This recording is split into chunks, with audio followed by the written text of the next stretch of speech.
मतलब एकदम वैसी वाली वाइब आ रही है कि ना आपकी क्लास का वो बच्चा फेल हो गया जिस बच्चे का उदाहरण देखे कहीं ना कि आपके पिताजी आपके जूते मारा करते थे। मतलब वो वाली वाइब आ रही है कि ठीक है कि आपको बाहर से दुख प्रकट करना पड़ रहा है, इसमें तो खैर हम तो कहते हैं पता है गलीच आदमी है तो नहीं प्रकट करेंगे, लेकिन अंदर ही अंदर आपके लड्डू फूट रहे हैं।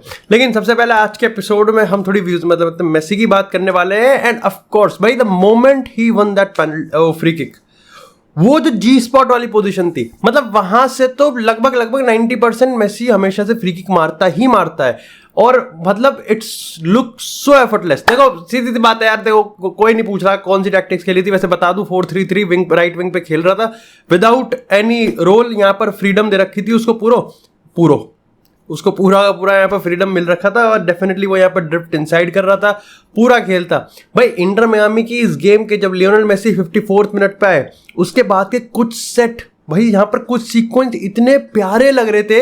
मतलब मैं ये समझ रहा था कि यार ये पहले गेम में ये इंटर मियामी के प्लेयर कैसे समझ सकते हैं कि लियोनेल मेसी किस तरीके से पास होते हैं, किस तरीके रन होते हैं।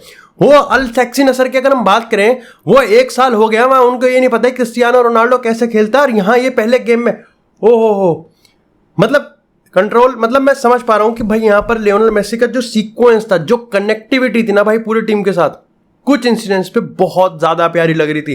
एंड ऑफ कोर्स भाई 94th मिनट पे यहाँ पर उन्होंने इंटर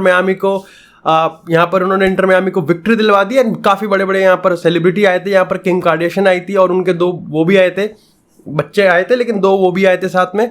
और किम कार्डियशन से पूछा था माई सन is a big soccer fan and I can do anything for that। तो वो वाली चीज थी, लेकिन again it was good night. यहाँ पर काफी सारी अच्छी यहाँ पर चीजें हुई थी and definitely this was one of the best. और भाई इससे बेहतरीन चीज और क्या हो सकता है, लेकिन डेफिनेटली यहाँ पर 2 चीजें होने लगी। देखो पहले ऑब्वियसली यहाँ पर मेसी वर्सेस रोनाल्डो की डिबेट चालू होने लगी, लेकिन भाई यहाँ पर मेसी वर्सेस इब्रा की भी डिबेट चालू होने लगी। अगर तुमको याद हो कि इब्रा ने भी अपने MLS के डेब्यू पे एक ऐसा ही काफी स्पेक्टेकुलर गोल मारा था। एंड आई थिंक दोनों को कंपेयर करना बिल्कुल व्यर्थ है। फैंस ने दोनों को ही एक बहुत ही हेल्दी तरीके से यहाँ पर एंजॉय करा था और हमको उसको इसी तरीके से रखना चाहिए। डेफिनेटली भाई यहाँ पर आप समझ सकते हो कि सर्जियो बुस्केट्स की बात करें, लियोनेल मेसी की बात करें, आने वाले जिस भी प्लेयर है भाई MLS में धूम मचा देंगे।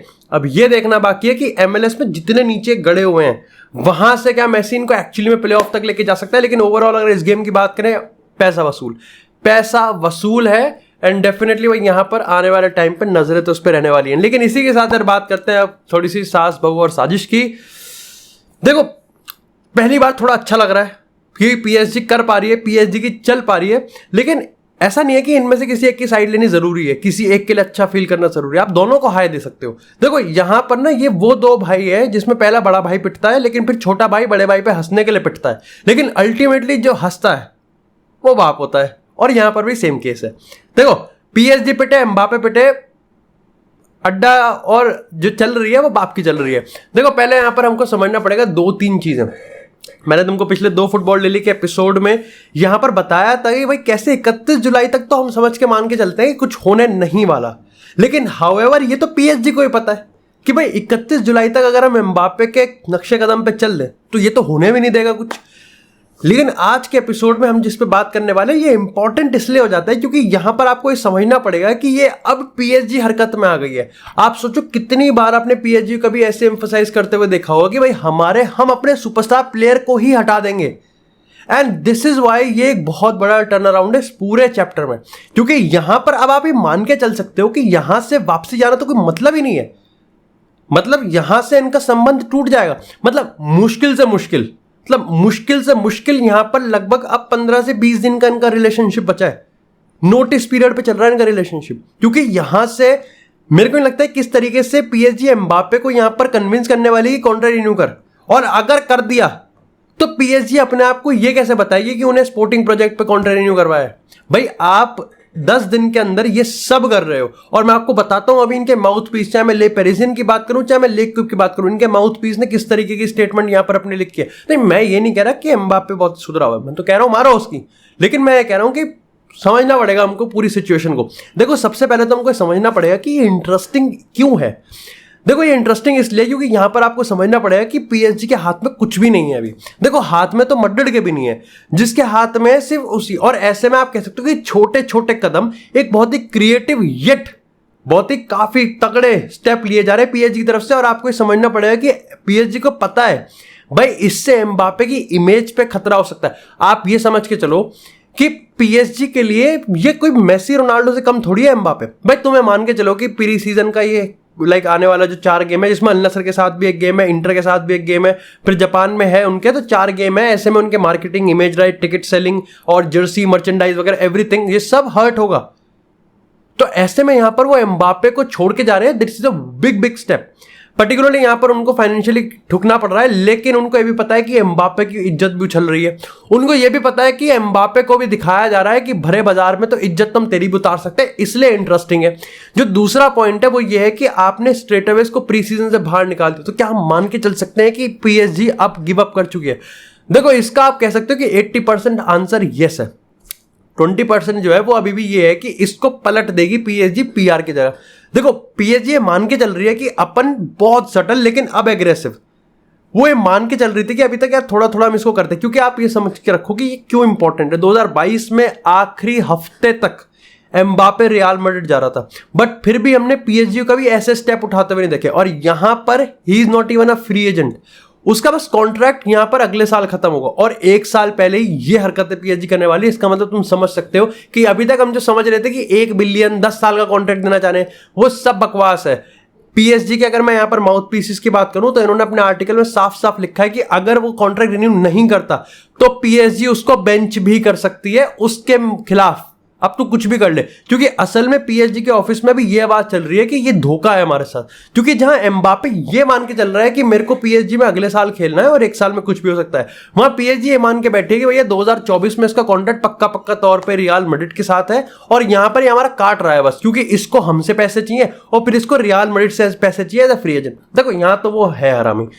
इसी के साथ अब बात करते हैं यहां पर फेब्रिजियो ने क्या। देखो रोमानो ने यहां पर एक चीज कहते कि ऑथेंटिकली और फॉर्मली एम्बापे को ट्रांसफर मार्केट में अब सेल पे कर दिया है। यानी कि अगर कोई टीवी होता उसमें एक लिस्ट आ रही होती कि भाई ये प्लेयर्स अभी ट्रांसफर मार्केट में इस समय उपलब्ध है, तो उसमें किलियन एम्बापे की शिरकत हो गई होगी।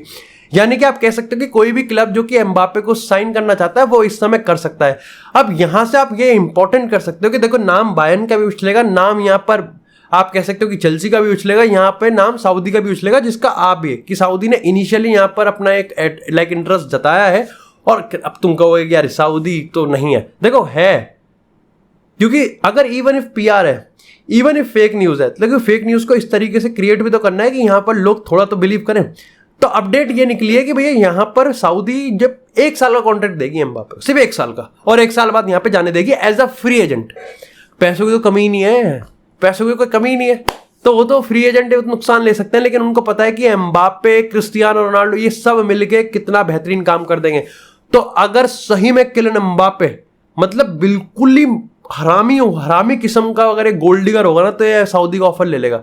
अब मैं ये क्यों कह रहा हूं, ये मैं इसलिए कह रहा हूं क्योंकि सऊदी का जो ऑफर है वो सिर्फ पैसों पे ही है, और वहां पर आप फिर कुछ कह ही नहीं सकते। मतलब आप 23 साल के हो, आप वर्ल्ड कप के एक बार जीत चुके हो, आपने हैट्रिक मारी है, आप रनर्स अप हो, उसके बाद आप रियल मैड्रिड के ड्रीम वो हो, आपने पीएसजी का आपने इतना लूट लिया है, और उसके बाद आप 1 साल के लिए सऊदी जाने के लिए तैयार हो। क्यों? क्योंकि वो आपको बहुत ज्यादा पैसे दे रहे हैं। मतलब इट्स अपन तो कह सकते हैं, बट वो वाली चीज रहती है ना कि इतना पैसा, तो वो वाली चीज हो जाएगी भाई अल्टीमेटली एम्बापे तो भैया सीधी सी बात है, जहां पैसा वहां को घूम जाएगा।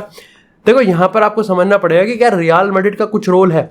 देखो रियल मैड्रिड को कुछ रोल करने की जरूरत ही नहीं है। रियल मैड्रिड को सिर्फ और सिर्फ यहां पर पेशेंस रखने की जरूरत है। देखो जैसे मैंने तुमको बताया था कि बहुत सारे जर्नलिस्ट ऐसे हैं जो कि 100% बेट करने के लिए तैयार हैं कि किलियन एम्बापे इसी सीजन रियल मैड्रिड के लिए खेलेगा।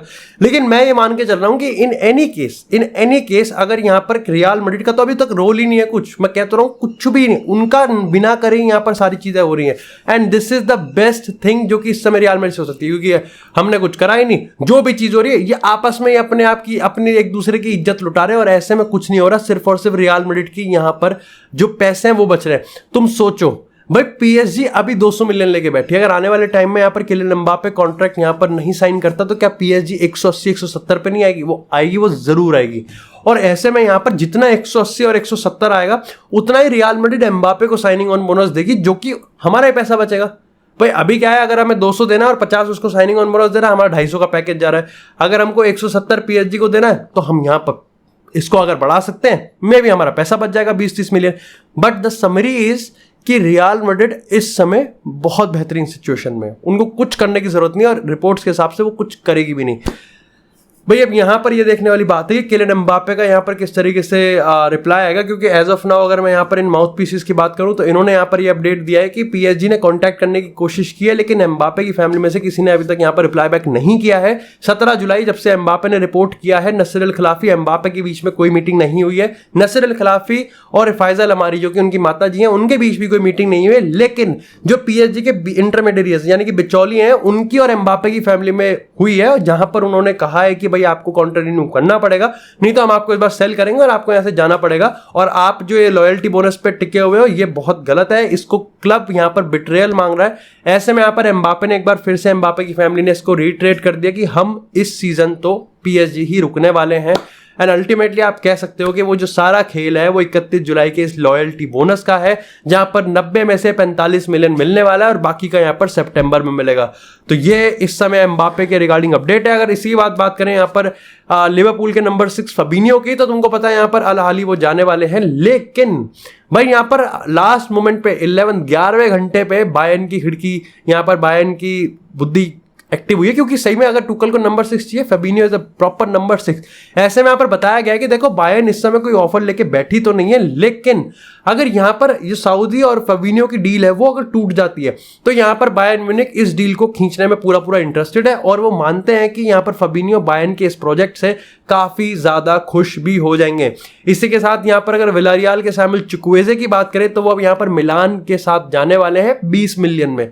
चुक्वेज़े भाई 20 मिलियन में, इट्स अ स्टील। हाँ ये है कि 1 साल का कॉन्ट्रैक्ट बचा हुआ था, but still it's a very underrated deal और मिलान ने काफी अच्छी डील कर ली। लाइक पुलिसिच को ले लिया, चुक्वेज़े को ले लिया, राफेल लियाओ को रिटेन कर रखा है। तो डेफिनेटली मेरे को लगता है कि नेपोली से ज्यादा अच्छा बिजनेस चल रहा है इस समय एसी मिलान का। मतलब आप कह सकते हो कि स्टिल नेपोली इज स्ट्रॉन्ग, क्योंकि उन्होंने अपने 2 सबसे बेहतरीन प्लेयर्स को अभी भी रिटेन कर रखा है, अगर क्वारत्स्खेलिया की बात करें और ओसिमन की बात करें। बट स्टिल मेरे को लगता है कि बिजनेस वाइज अगर नेट आप देखोगे तो यहां पर मिलान का काफी अच्छा इस समय तक काम रहा है।